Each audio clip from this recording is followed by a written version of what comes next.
La Marina, la verdurera, ens va regalar una poma a cadascú.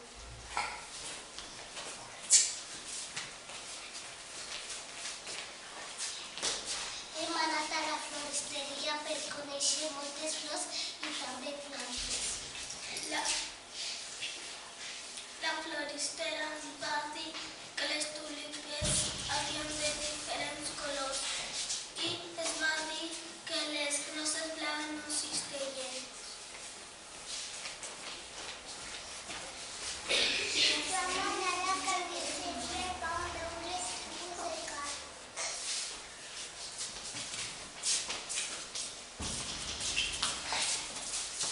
A la peixateria mismos tipos de peixos.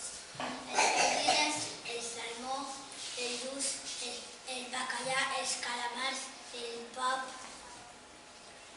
En la peixateria, la peixatera nos va ensenyar molts tipus